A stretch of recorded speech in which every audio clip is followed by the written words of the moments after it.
안녕하세요. 회사 다니며 살고 있는 미혼 여자입니다. 우연히 알게 된 채널에 재미있는 사연이 많이 있길래 저도 사연 한번 보내보려고 이렇게 쓰게 됐습니다. 결혼, 이혼, 재혼도 한번 해본 적 없던 제가 유일하게 해본 게 파혼이에요. 사람 인생 한 치 앞을 모른다고 제가 파혼하게 될 줄은 몰랐어요.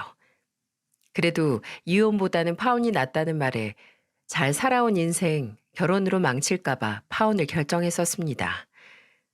지금이야 가볍게 파혼했었다는 이야기도 하는데 그때는 정말 화도 나고 억울해서 미칠 것만 같았어요. 이 채널을 일찍 알았더라면 더 일찍 보냈을 거예요. 30대 후반인 저는 주변에 결혼해서 가정을 꾸린 친구들은 많았지만 편히 얘기할 친구가 없었어요.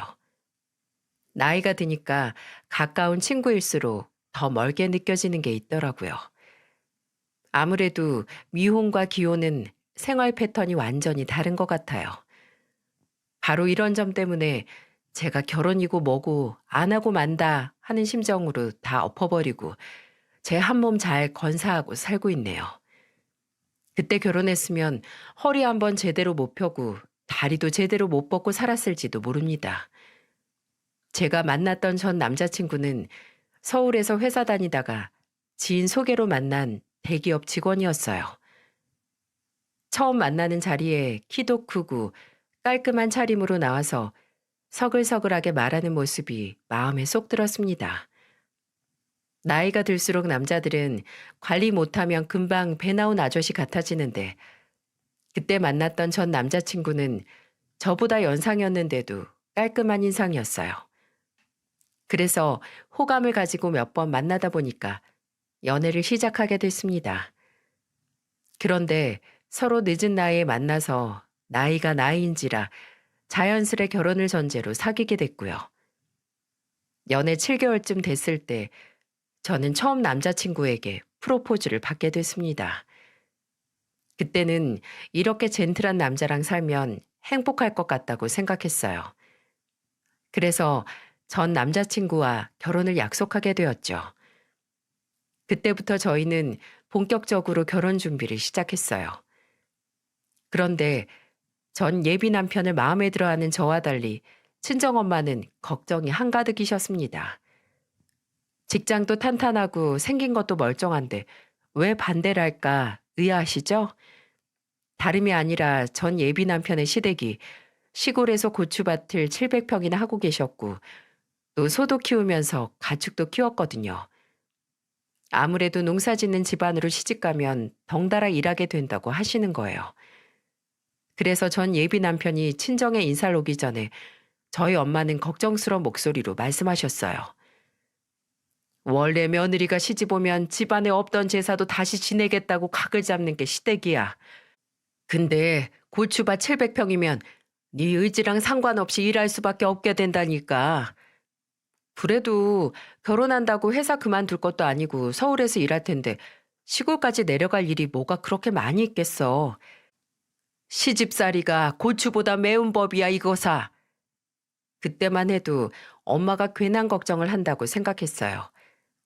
솔직히 저랑 전 예비 남편은 회사도 서울에 있고 시골 갈 일이 뭐 그렇게 많이 있을까 싶었어요. 하나 걸리는 게 있다면 남편이 집안의 유일한 아들이라는 게 걸리긴 했죠. 그래도 귀농할 게 아니라면 서울 떠날 일이 있겠나 싶었습니다. 지금 생각해보면 엄마 말만 잘 듣고 신중하게 행동했어도 제 인생에 파란만장한 파혼 스토리는 없었을 것 같네요. 그렇게 저는 엄마의 걱정도 무릅쓰고 결혼을 결심했어요. 그때는 전 예비 시댁보다는 가까웠던 저희 친정에 먼저 인사를 가게 됐습니다. 그날 엄마께서는 예비 사위 온다고 저녁을 준비해 두셨어요. 전 예비 시댁 될 집안이 마음에 걸린다면서도 딸이 좋다니까 일단 사람이나 한번 보자 생각하셨던 것 같아요. 그때는 참 감사하더라고요. 제 남동생까지 다 모여서 저녁을 먹게 됐고 엄마는 전 예비 남편에게 넌지시 물어봤습니다. 음식은 입맛에 맞는지 모르겠네. 다 너무 맛있습니다. 괜히 집으로 인사를 와서 번거롭게 해드린 것 같네요. 우리 집 사위 될지도 모르는 사람인데 이 정도는 별것도 아니지. 근데 서울에서 회사 다니면서 고향에 있는 부모님은 자주 못 뵙겠네. 네, 자주 보진 못하고 명절이나 고추 수확철에만 가요. 고추 수확을 도와주러 간다고? 나중에 결혼하면 그럼 우리 딸도 고추 따러 내려가야 되나? 은근히 힘든 일이라 아무나 못해요. 절대 그런 일은 없을 거예요. 저도 수학철에 내려가서 일은 못 도와드려요. 저희 부모님도 자식들한테는 고추 따는 일은 안 시키시고요. 전 예비 남편은 부모님이 자식들한테 고추반 일은 안 시킨다는 말에 엄마는 안도하는 듯 했습니다. 저도 남편이 고추 수확철에 시댁 간다는 말에 놀라긴 했지만 그래도 자식들은 일 안 시킨다는 말에 안도를 했고요. 하지만 저는 몰랐던 거예요. 세상에 자식 같은 며느리는 없다는 걸 말이죠. 친정에서 전 예비 남편은 하하호호 웃으면서 저희 가족들과 잘 먹고 잘 쉬다가 돌아갔어요. 그날 저랑 엄마는 농사질 일은 없겠다면서 서로 안도했습니다. 하지만 며느리가 생기면 없던 제사도 챙기게 된다는 엄마의 말은 진짜였어요. 처음부터 전 예비시댁은 저한테 농사나 가족 돌보는 일을 강요하시진 않았어요. 오히려 처음 인사 갔을 때 절 엄청 마음에 들어 하셨습니다. 아무래도 시골이다 보니 주말에 하루 날 잡고 가게 됐어요. 근데 전 시어머니는 저를 보자마자 반갑다면서 제 손을 잡으며 말하셨습니다. 서울에서 회사 다닌다더니 깍쟁이처럼 곱게도 생겼네. 어서 들어와. 감사합니다. 어머님, 이거 받으세요. 제가 홍삼 좀 사왔어요. 안 그래도 요즘 기력이 딸리는데 잘 먹을게. 어쩜 이렇게 마음에 쏙 든다. 전 시어머니는 제가 인상이 좋다면서 칭찬 일색이셨어요. 오히려 분위기도 좋았고 서로 덕담도 주고받으면서 괜찮았습니다. 시누이가 둘이나 있다는 게 좀 걸리긴 했지만 그래도 그때는 정말 다들 좋은 분위기에서 이야기를 나눴어요. 그때 전 예비 시댁에는 이혼한 큰 시누이, 아직 시집 못 간 둘째 시누이도 있었어요. 저는 시누이들이 전 예비 시댁 일을 돕고 있구나 생각했고요. 하지만 사람이랑 집안을 이렇게 한 번 본다고 다 알아지겠나요? 짧은 인사를 마치고 돌아가려는데 전 예비 시어머니는 저와 전 예비 남편을 잡고 이런 제안을 하셨습니다. 오늘은 너무 짧고 다음에 놀러와. 휴가처럼 놀러 온다 생각하고 부담 갖지 말고 편하게 와서 쉬다가 가. 내가 그때는 더 맛있는 거 많이 해줄 테니까. 나중에 휴가라도 쓰고 한 번 더 올게요. 어머님, 오늘 너무 즐거웠어요. 그렇게 생각해주면 나야 고맙지. 다음에 꼭 둘이 와서 놀다 가. 저는 전 예비 시댁에서 인사를 나누고 다시 서울로 갔어요. 생각보다 전 예비 시댁 식구들은 모난 사람 없이 정말 다 괜찮은 분들이었습니다. 친정엄마도 제가 식구들 전부 괜찮았다고 하자 안도하셨어요. 그래서 전 예비 남편과 결혼 준비를 본격적으로 하고 있었죠. 그런데 그게 딱 여름 휴가 시기랑 겹친 거예요. 그래서 저는 전 예비 시어머니 말이 생각나서 먼저 시골로 휴가를 가자며 제안을 했습니다. 제가 먼저 전 예비 시댁에 가자고 제안을 하니까 전 예비 남편은 기뻐하더라고요. 그렇게 저는 앞으로 닥칠 미래는 까맣게 모른 채 시골로 향했습니다. 지금 생각해 보니까 그때 여름 휴가를 간 게 아니라 거의 극기 훈련이었네요. 이래서 전 예비 시댁에서는 물 한 잔도 편히 못 마신다고 하나 봐요. 세상에 너무 불공평하지 않습니까? 그때 전 예비 남편은 제 친정에서 진수성찬 잘만 먹고도 칭찬 한 바가지 들었는데 저는 생고생하고 나서도 나쁜 년 취급만 당했어요. 얼마나 억울하면 제가 이렇게 사연을 다 쓰겠어요. 분명 처음 인사 갔던 날만 해도 전 예비 시댁 식구들은 제게 호의적이셨어요. 그런데 2박 3일 일정을 잡고 전 예비 시댁에 갔을 때는 저를 마치 작정하고 부르신 것 같았습니다. 전 예비 남편과 도착해서 집으로 들어갔는데 점심때인데도 아무것도 없는 거예요. 그래서 외식을 하려나 싶었는데 전 예비 시어머니는 제게 이런 말을 하셨어요. 뭘 그렇게 서 있어? 닭장에 가서 닭 잡아야 되니까 같이 가자. 네? 어디서 뭘 잡으신다고요? 닭장에서 닭을 잡지 돼지 잡겠어. 얼른 쫓아 나와. 원래 사위 와야 잡는 토종닭인데 우리 아들이 백숙을 좋아하니까 잡는 거야. 그 덕에 너도 몸보신 하는 거지. 다 배워두면 피가 되고 살이 되니까 보고 배워도. 저는 너무 당황스러웠어요. 제가 태어나서 수많은 닭 요리를 먹어봤지만 실제로 닭을 잡는 걸 본 적도 없었습니다. 구독자분들은 보신 적 있나요? 아직도 그때만 생각하면 구역질이 올라오는 것 같아요. 전 예비 시어머니는 거침없이 집 근처에 있는 닭장으로 가셨어요. 아무것도 모르고 뒤따르던 저는 전 예비 시어머니가 닭 한 마리를 잡아들더니 일순간에 닭목 비트는 걸 목격했습니다. 정말로 제 눈에 의심했어요. 너무 놀라서 소리를 지르고 구석으로 피했는데 너무 태어난 목소리로 전 예비 시어머니가 이렇게 말씀하시는 거예요. 아유, 저렇게 약해서 뭐 해 먹고 살라나 몰라.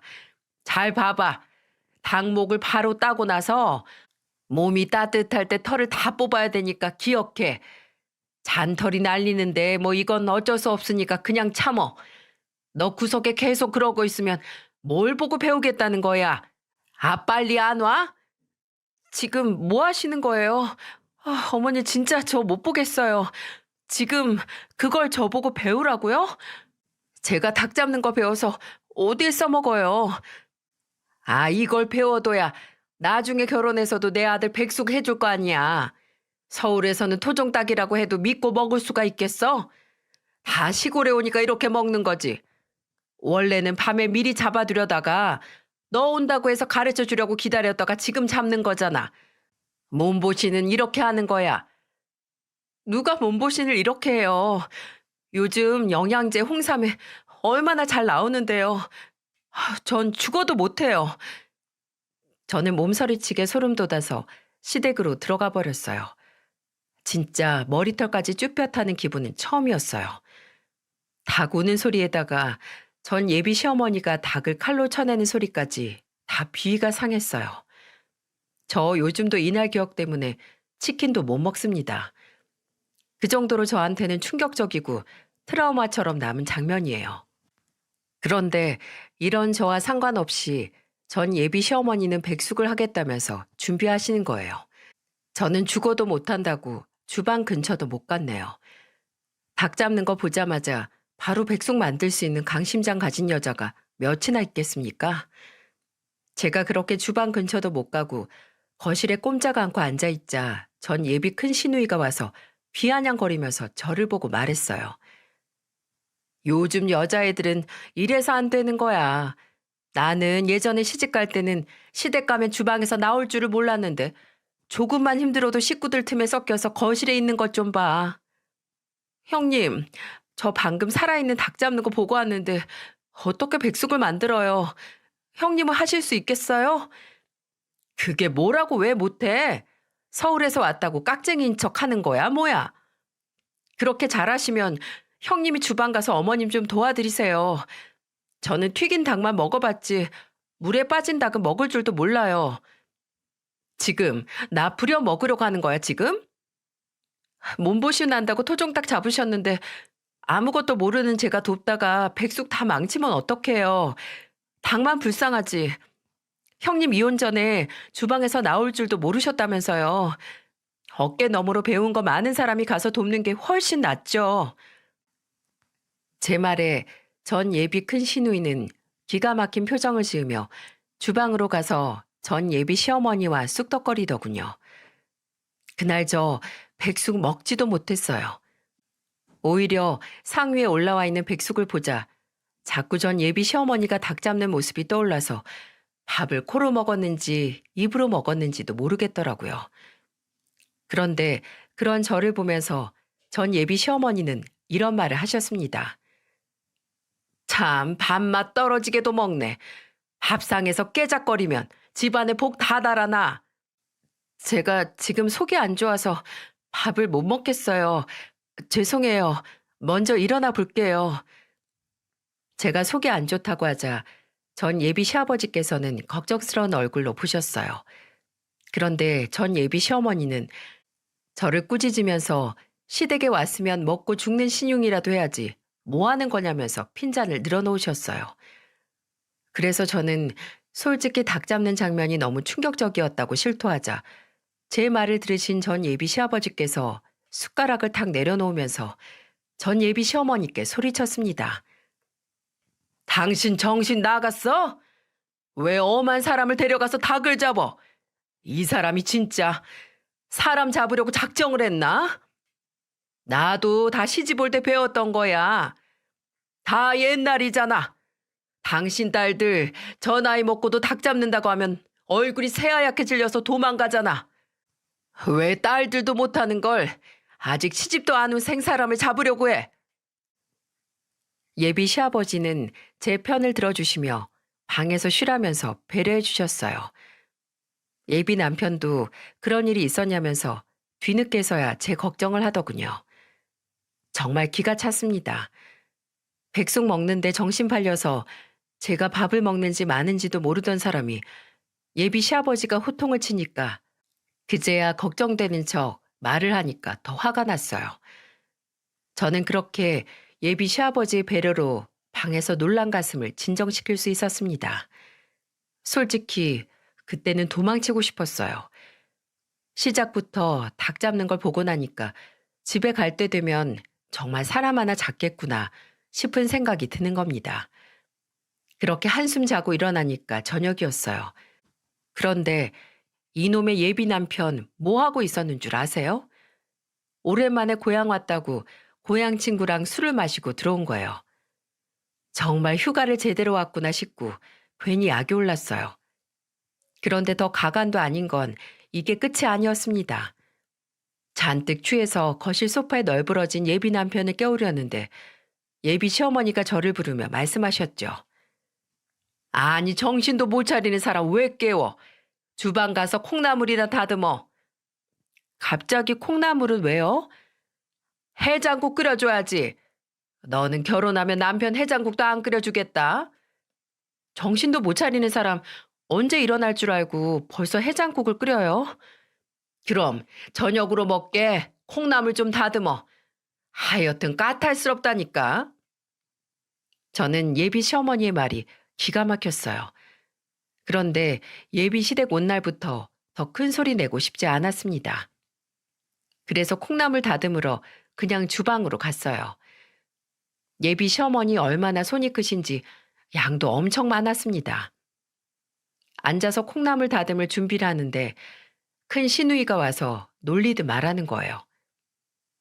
닭처럼 콩나물 머리 따는 거 아니니까 충격받지 말고 잘 좀 다듬어. 또 집안 분위기 망치지 말고. 형님도 앉아서 같이 해요. 주방에서 나올 줄을 몰라서 배우신 거 많으시다면서요. 많아 보여도 금방 하니까 혼자도 충분해. 내가 알아.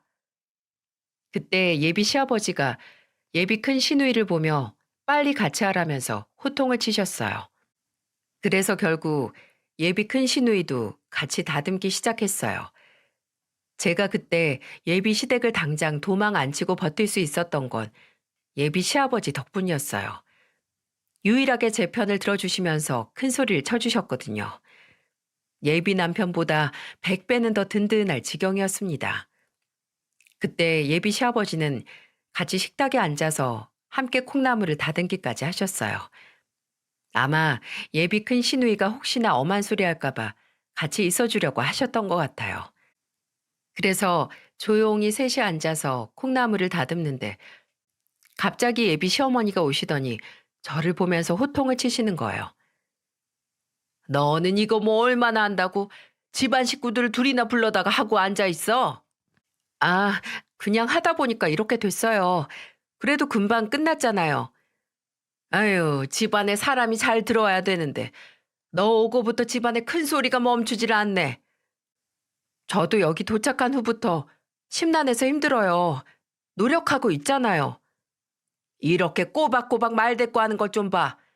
아주 좋은 시대에 태어난 줄로 나 알아. 옛날 같았으면 바로 얄짤 없었어. 끝까지 예비 시어머니는 저를 타박하셨고 같이 있던 예비 시아버지는 지겨우셨는지 혀를 차면서 그 자리에서 일어나셨어요. 예비 시아버지는 밥맛 떨어진다면서 그만 좀 하라고 말리셨습니다. 그렇다고 눈 하나 깜짝할 예비 시어머니가 아니셨어요. 오히려 누가 말릴수록 더 심해졌어요. 그런데 옆에 있는 시누이들이 제일 얄미웠다니까요. 예비 시어머니의 예비 큰 시누이, 작은 시누이까지 셋이 아예 똘똘 뭉쳐서 저 하나 못 잡아 먹어서 안달이 났었어요. 술에 잔뜩 취해서 누워있던 예비 남편은 겨우 정신을 차려서는 저녁 먹겠다고 식탁에 앉았습니다. 참 그 모습이 어찌나 한심해 보이던지 사람은 가장 편안할 때랑 가장 힘든 순간에 본성이 나온다는 말 들어보셨나요? 정말로 사람이 그렇게 못나 보일 수가 없었어요. 그때 예비 남편이 밥을 먹는 게 아니라 밥을 처먹고 있네라는 생각이 들 정도로 실망이 컸습니다. 아마 그때부터 저는 이 사람과 평생을 사는 게 맞는 건지 의문이 들었던 것 같아요. 그래서 예비 시댁에 도착한 첫날 밤부터 이 결혼을 신중하게 생각해 보자 결심했고요. 그때부터 저는 이판사판이었어요. 그런데 이런 제 결심처럼 예비 시어머니도 진짜 며느리 될 만한 사람인지 마치 테스트를 하려는 것처럼 저한테 이것저것 시키셨죠. 두 번째 날이 밝았는데 예비 작은 시누이가 저를 보며 말하더군요. 근데 옳게 될 사람은 혹시 운전할 줄 알아? 면허는 있고? 이종 보통 있어요. 근데 서울에 있어서 운전할 일은 많이 없어서 거의 장롱 면허예요. 큰일 났네. 시골은 차 없으면 다니기 힘들 텐데. 제가 여기서 아예 살 것도 아니고 잠깐만 불편한 참으면 되는 걸 뭐하러요. 무슨 소리야.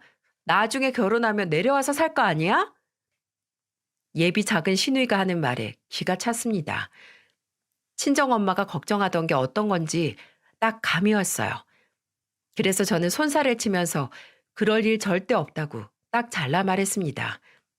그런데 옆에 있던 예비 남편이 한술 더 뜨면서 말하더군요. 당장은 아니라도 뭐 언젠가 내려올 수도 있지. 회사를 천년만년 다닐 것도 아니잖아. 그런 건 나랑 먼저 상의를 하고 결정해야지. 지금 이렇게 쉽게 말할 문제가 아니잖아. 그래도 퇴사하면 내려와서 사는 것도 나쁘지 않지. 회사 다닐 때 틈틈이 내려와서 우리 부모님한테 일 배우면 좋잖아. 그것도 적성에 맞아야 하는 거야. 쉽게 얘기할 문제 아니니까 그렇게 말하지 마. 말이 그렇다는 거지. 너무 예민한 거 아니야? 지금 예민하게 만들고 있잖아. 나라고 뭐 처음부터 이랬던 건 아니고. 아유, 미안해. 내가 실수했어. 예비 남편은 제가 예민하다면서 저를 탓하는 거예요. 하지만 이런 문제는 쉽게 장난처럼 할 얘기가 아니지 않나요? 그래서 나중에 신중하게 하자고 했던 말인데 제 탓을 하니까 전 어이가 없더라고요. 세상에 결혼하면 남편이 제일 먼저 남의 편이 된다고 하더니 저는 아직 결혼도 안 했는데 아주 예비 남의 편이 될 것 같은 싹이 보였습니다. 그때 예비 남편의 태도를 보자 제가 여기서 뭘 잘하려고 노력해봐야 소용없겠다 싶었어요. 본성이 나온 거 보니까 이 집안 자체가 점점 싫어지고 있었고요. 여기 오고 고작 이틀 만에 예비 시댁의 실체를 봤다고나 할까요? 아들 귀한 집이라 어느 정도 예상은 했는데 이 정도일 줄은 몰랐어요. 원래 누나 둘의 막내가 아들인 집은 유달리 아들이 귀하게 크더라고요. 그래도 예비 남편은 서울에서 자취도 했고 혼자서 살았던 기간도 있으니까 좀 다를 줄 알았습니다. 그런데 정말 신기한 게 예비 시댁에 오니까 귀신같이 손 하나 까딱을 안 하는 거예요. 양말도 벗은 자리에 그대로 뒤집어진 채 벗어두질 않나 물 한 잔을 마셔도 싱크대에 옮겨두지도 않았어요. 물 마신 컵은 정수기 옆에 그냥 두는 거예요. 그냥 물로 한 번 헹궈서 엎어두면 될 걸 꼭 그렇게 옆에 쌓아두고 있었습니다. 꼭 먹는 사람 따로, 치우는 사람 따로 있다. 딱 그런 마인드였죠. 그래서 제가 하도 안 치우길래 물 먹는 예비 남편에게 이렇게 말했어요. 물 마셨으면 싱크대에 옮겨 놓던지 아니면 씻어서 엎어 놓던지 오늘만 컵을 몇 번째 치우는 줄 알아? 그냥 두면 다음 사람이 씻어 먹겠지. 뭐 음료수 마신 것도 아니고 왜 그래? 먹는 사람 따로 있고 치우는 사람 따로 있어? 먹은 사람이 치우는 게 맞는 거지. 아유, 알았어. 내가 치울게. 예비 남편은 제 등살에 못 이겨서 싱크대에서 컵을 닦기 시작했어요. 그런데 참 타이밍도 귀신 같았어요. 그때 마침 예비 시어머니가 들어오신 거예요. 그때 그 모습을 본 예비 시어머니는 갑자기 황당한 얼굴로 예비 남편에게 다가가서 네가 왜 이런 일을 하냐면서 호들갑을 떠시는 거예요. 누가 보면 무슨 소뚜껑이라도 닦는 줄 알 텐데 그냥 본인이 마신 물컵 하나 딸랑 닦는 중이었거든요. 그런데 갑자기 뒤에 있던 저를 흘겨보시더니 화가 잔뜩 난 목소리로 예비 시어머니가 화를 내며 말하셨어요. 너는 지금 여기가 어디라고 내 아들을 부려먹어? 네가 하기 싫으면 이 늙은 시어머니 부려먹지. 꼭 그렇게 내 아들을 일을 시켜 먹어야겠어? 어머님, 지금 본인이 먹은 물컵 치우고 있는 거예요. 제가 먹었던 것도 아니고 식구들 다 같이 사는 집에서 본인이 마신 건 본인이 치우는 게 맞죠? 얘가 안 치우면 내가 치우면 되니까 너는 네 거나 치워. 정말 기가 막혔습니다. 그렇게 멀끔하고 젠틀해 보였던 예비 전 남편이 한순간 철딱선이 없는 딱 7살처럼 보였어요. 너무 황당해서 더 할 말도 안 나왔고요. 어이가 없어서 말문이 턱 막혔습니다. 그런데 그 상황에 더 어이가 없고 이상했던 건 예비 남편이었습니다. 예비 시어머니가 본인을 감싸고 달래주니까 씻던 컵을 그냥 두고 본인 손만 닦고 주방을 나가는 거예요. 진짜 이 사람이랑 결혼하면 난 아내가 아니라 두 번째 엄마 정도 되겠구나 싶었어요. 그래서 저도 그냥 주방을 나와버렸고 정말 예비 시어머니가 컵 정리를 하셨어요. 이럴 거면 그냥 아들 끼고 사는 게 낫지 않겠나 싶더라고요.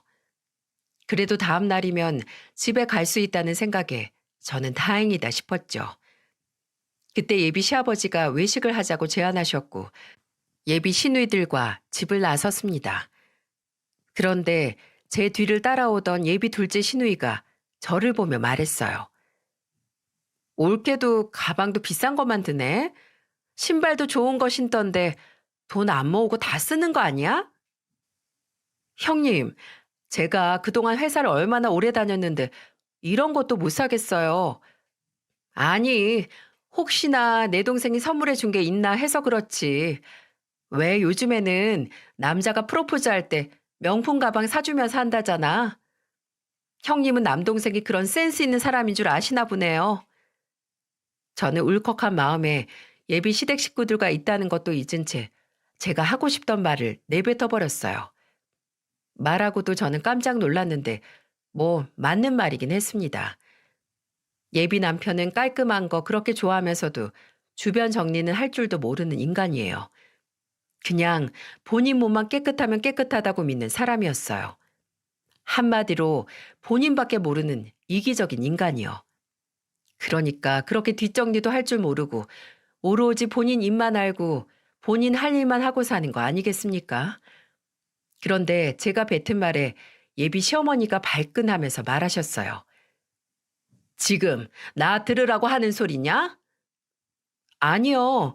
저는 할 말 있으면 앞에서 하지 옆에서 눈치 주면서 안 해요.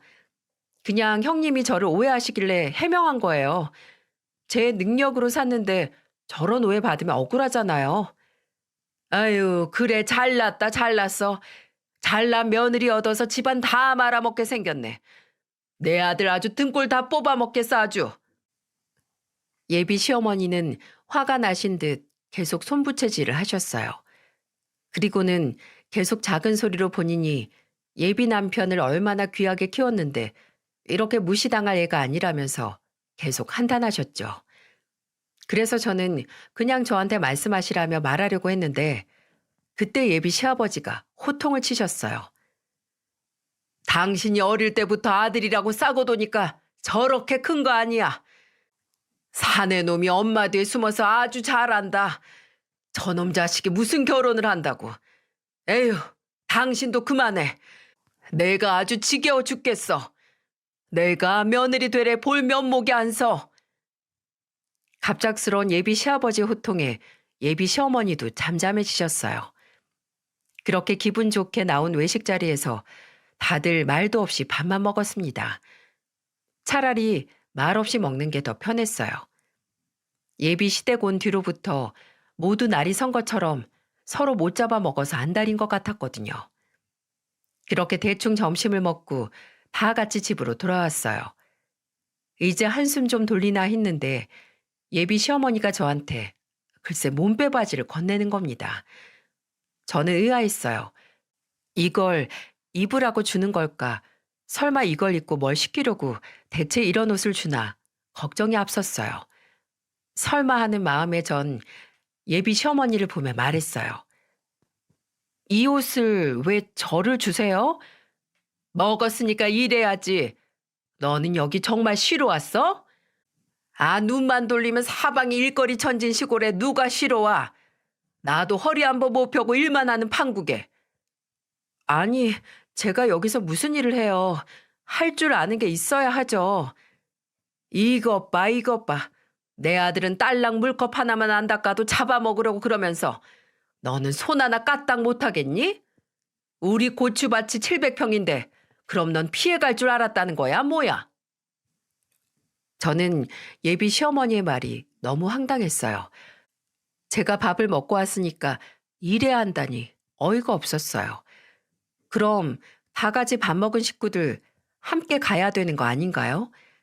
그래서 저는 예비 시어머니를 보면서 당당하게 말했죠.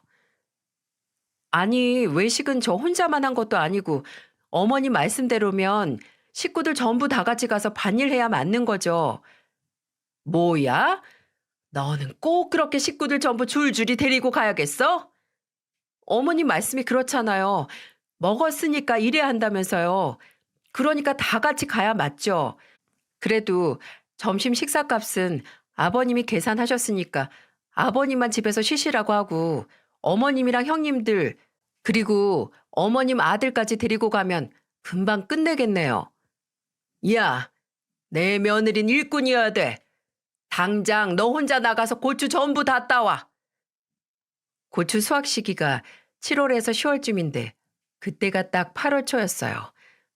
그런데 점심 먹고 들어왔을 때니까 해는 중천에서 한창 뜨거울 때고 이럴 때 나가면 멀쩡히 걷기만 해도 더위 먹을 날씨였습니다. 그런데 저보고 지금 700평 고추밭에서 고추를 따오라니 저보고 더위 먹고 죽으라는 말 아닌가요? 당 목을 비틀면서 토종닭 잡으실 때 그냥 이번 기회에 저를 잡아 죽이려는 의도였나 싶었다니까요. 그래서 저는 억울한 마음에 예비 시어머니를 보며 소리쳤습니다. 저는 여기 일꾼 아니고 예비 며느리로 온 거예요. 그런데 대체 저한테 왜 그러세요? 네가 이렇게 개념 없이 행동하니까 그런 거 아니야. 너 여기 도착한 순간부터 지금까지 내가 했던 며느리 테스트 단 하나도 통과한 게 없어. 알기나 해? 뭐요? 며느리 테스트요?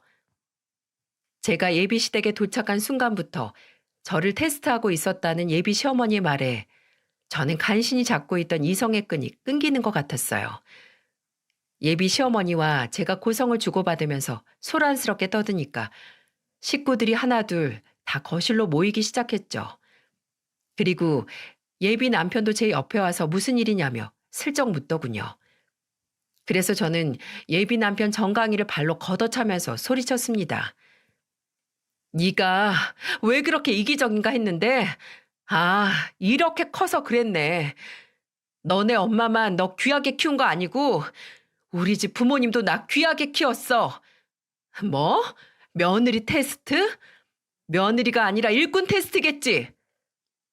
저는 너무 화가 나서 목청 다해 화를 냈어요. 예비 시어머니가 며느리 테스트 명목으로 저를 테스트하셨다는 게 기가 찼습니다. 그래서 예비 남편 정강이를 발로 차고는 방으로 가서 짐을 쌌어요. 여기 더 있을 필요도 없고 여기서 제가 왜 테스트나 당하고 있어야 합니까? 저희 부모님은 뭐 예비 사위를 테스트할 줄 몰라서 안 하셨겠어요? 참, 지금 생각해도 어이가 없고 기가 막힙니다. 누가 보면 엄청난 집안으로 제가 시집 가는 줄 알겠어요. 제가 소리를 지르면서 이 결혼 못한다고 하자 예비 시아버지가 호통을 치시는 목소리가 들렸어요. 당신, 대체 왜 그래? 평생 아들 끼고 살 거야? 며느리 테스트는 얼어 죽을. 내가 진짜 쪽팔려서 못 살겠다. 예비 시어머니는 자기도 억울하다면서 우는 소리를 하셨고, 그때 예비 남편은 제가 있던 방으로 와서 애걸복걸 매달렸습니다. 그리고는 제 짐가방을 붙들고는 말했어요. 왜 이래? 내가 잘못했어. 결혼하면 우리 엄마랑 안 보고 살면 되잖아. 어머님을 안 보고 살면 끝이야? 모르나 본데 널 그렇게 키운 사람이 니네 엄마야. 근데 연애 끊는다고 내가 속 시원하게 살겠니? 번지수 잘못 찾았어. 왜 이래? 나는 일꾼 아니니까 이제라도 네가 이 집 일꾼으로 살아. 그게 빠르겠다. 계속 매달리면서 애원하듯 매달리는 손을 뿌리쳐 버렸어요. 그리고는 아랑곳 않고 짐을 챙겨서 나왔습니다. 예비 시아버지가 호통을 쳐서 그런지 살짝 눈물이 고여 있었어요. 그래도 저는 이미 마음을 접은 뒤였습니다. 그때 예비 시어머니도 갑자기 태도를 돌변해서 저를 보면서 말하더군요. 아가, 내가 잘못했다. 농사 절대 안 시키마. 요즘 세상에 이상한 애들이 너무 많으니까 내가 그냥 사람 좀 알아본다는 게 좀 과했다. 그러니까 다시 한번 잘 생각해봐라. 내가 이렇게 부탁할게. 아니요. 처음부터 저 며느리로 생각하신 거 아니잖아요. 그냥 아들 잘 먹이고 입혀서 데리고 살 만한 일꾼 찾으시는 거였잖아요. 이제 결혼도 안 할 건데 그냥 아줌마라고 하면 되겠네요. 이제 이 집이랑 아예 관련 없으니까 이거 좀 놓으세요, 아줌마. 나는 그냥 네가 어떤 앤지 알고 싶어서 그런 거야. 아유, 내가 잘 몰라서 그런 건데 네가 좀 생각 좀 바꿔줄 수 없겠어? 아유, 내가 미안하다니까.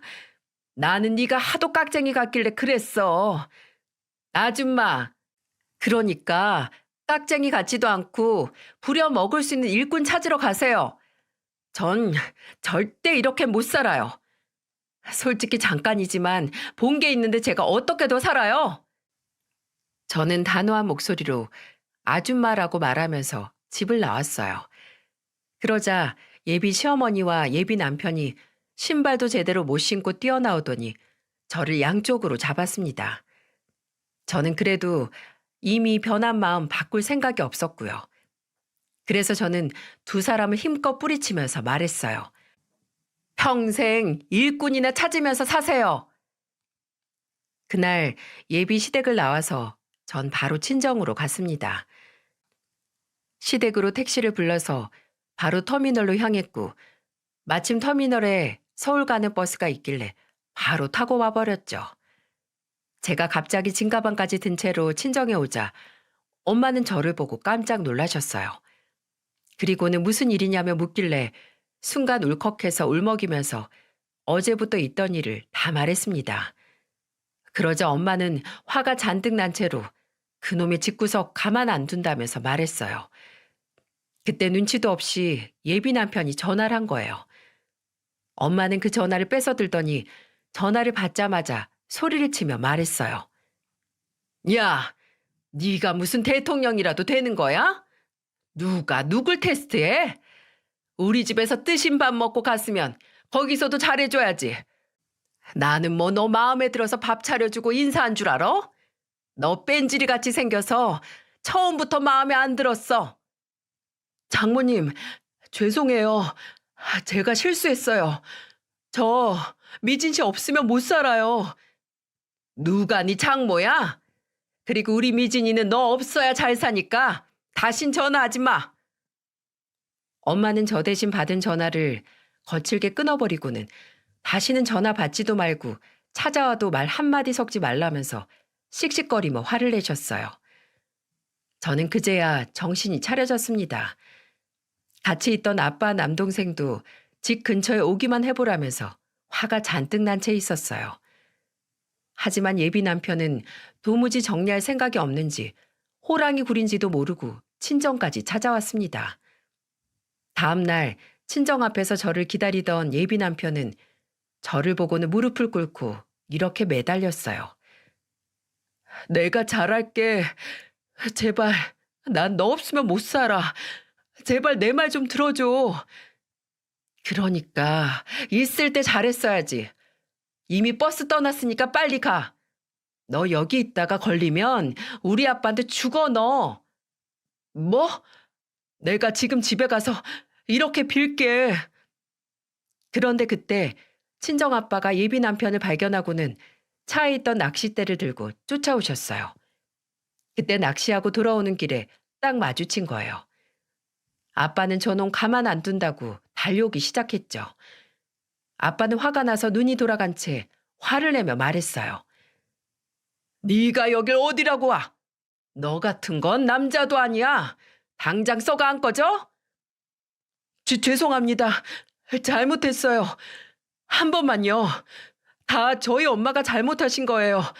전 정말 억울해요. 이 상황에도 자기 엄마 앞세우는 것 좀 봐. 너희 엄마가 너 이러고 다니는 거 알고 있니? 내 자식이었으면 너 당장에 호적에서 파냈어. 당장 꺼져. 아빠는 결국 예비 남편을 멀리 쫓아내버렸어요. 정말 이대로 가다가는 일이 나겠다 싶었는지 예비 남편은 36개 주랭랑이라도 하듯 도망가 버렸습니다. 참, 그 뒷모습도 찌질하기 그지없더라고요. 대체 제가 뭐에 홀려서 결혼하려고 했나 몰라요. 친정 식구들은 저런 집구석이랑 깊게 안 엮여서 다행이라면서 조상이 더운 거라고 훌훌 털어내자고 했습니다. 맞아요. 요즘 세상에 결혼 못한다고 흠대는 세상도 아니고 제가 왜 테스트 받으면서까지 결혼해야 되겠어요? 아빠가 낚싯대 휘두르면서 쫓아내서 그런지 집으로 다시 찾아오는 일은 없었습니다. 아마 무섭기는 했나 봐요. 그래도 제가 닭 잡는 장면을 볼 때만큼 충격은 아닐 거예요. 저는 그때 정말이지 등골이 오싹했거든요.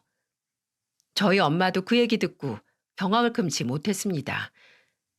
자기 딸이 그런 걸 보고 왔다고 하면 세상에 좋은 경험하고 왔다고 할 엄마가 어디 있겠습니까? 그래도 그날 이후로 예비 남편이 집까지 오는 일은 없었지만 술만 마시면 보고 싶다고 전화를 했어요. 한 번은 술에 잔뜩 취해서 제게 전화로 이런 말을 하는 거예요.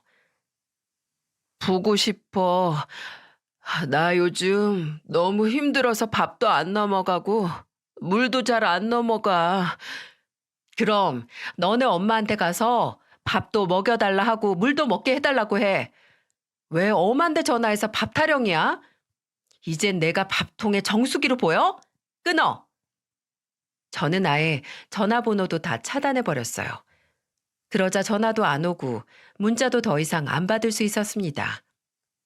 그렇게 한 5개월쯤 지나자 저도 예전에 그런 일도 있었지 하면서 웃고 떠들기까지 했어요. 그때 저는 회사 다니면서 운동도 하고 나름대로 잘 살고 있었죠. 필라테스에 테니스도 하고 가끔은 헬스도 했고요.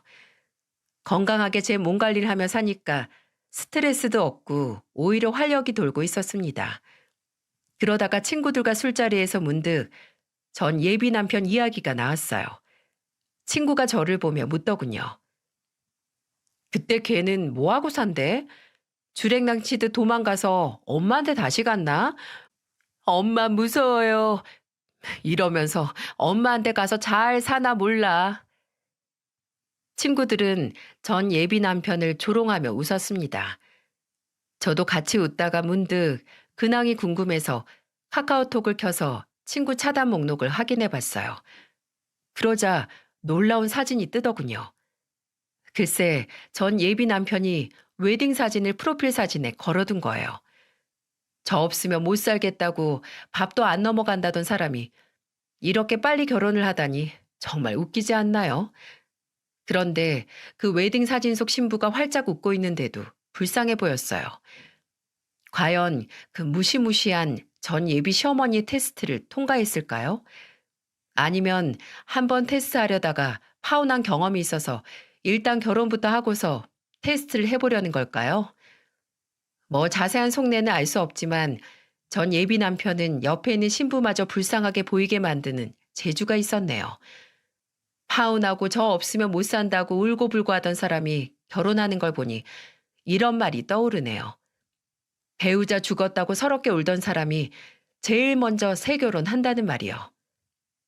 부부는 의리로 사는 건데 이런 행동을 보니 참으로 한낱 가벼운 인간이라는 게 증명됐네요.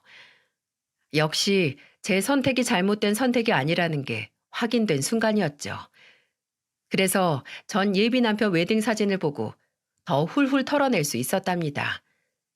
저랑 헤어지고 5개월 만에 연애 결혼까지 이어지는 사람을 어떻게 믿고 살겠어요? 제 평생에 가장 잘한 선택 고르라고 하면 저는 단연코 파혼을 고를 거예요. 이만큼 잘한 선택이 또 없습니다. 저희 부모님도 저한테 정말 잘했다고 말하세요. 결혼 급하게 생각할수록 인생 망치기 딱 좋은데 지금은 오히려 홀가분합니다. 옛말에 남편 덕을 못 보면 자식 덕도 못 본다는 말이 있잖아요. 누구 덕보려고 사는 건 아니지만 그래도 배우자라면 서로 믿고 의지해야 사는 거잖아요. 그런데 그 거지 같은 배우자 얻어서 평생 고생하고 신세 한탄하면서 사느니 혼자 사는 게 100번 낫습니다. 요즘은 저희 아빠랑 등산도 하면서 일상의 즐거움을 찾고 있어요. 아직 닭 요리는 거북해져서 도전을 못 하겠네요. 참 그 장면이 너무 강렬해서 가끔 꿈에도 나와요. 모르고는 먹어도 알면 못 먹는다고 제가 딱 그렇게 됐네요. 아무튼 제 파혼 사연은 여기까지예요. 다들 어떻게 들으셨는지 모르겠지만 저는 정말 고통과 혼란의 시기였습니다. 이곳에는 다들 번듯한 가정을 이룬 분들이 많으셔서 파혼을 어떻게 봐주실지 모르겠네요. 그래도 저 이혼보다는 파혼 선택하길 정말 잘하지 않았나요? 앞으로도 저는 여기 애청자로 자주 들릴게요. 인생 공부도 많이 하고 사는 얘기 들으면서 안목도 기르려고요. 인생은 정말 선택하기 나름이고 제 선택에 책임지며 사는 게 맞네요. 이제는 저도 옛일은 덮어두고 제 인생을 앞으로 더 알차게 살아보려고요. 이혼이나 파혼이 인생의 끝은 아니잖아요. 이런 선택은 골목 코너 하나 돈 거라고 생각하면 새 길이 보인다고 하더라고요. 요즘엔 회사 이직도 해보려고 공부도 새롭게 시작했습니다. 인생은 각자 받아들이고 생각하기 나름인 것 같네요. 결혼을 하면 한 대로, 안 하면 안 한 대로 나름의 인생이 있겠죠. 그 속에서 장점을 잘 찾아내면 그게 또 행복인 것 같네요. 저도 이제는 제 인생 잘 꾸려가며 잘 살아보겠습니다. 모두 끝까지 들어주셔서 감사해요. 저의 용기 있는 선택 따뜻하게 여러분이 응원해 주세요.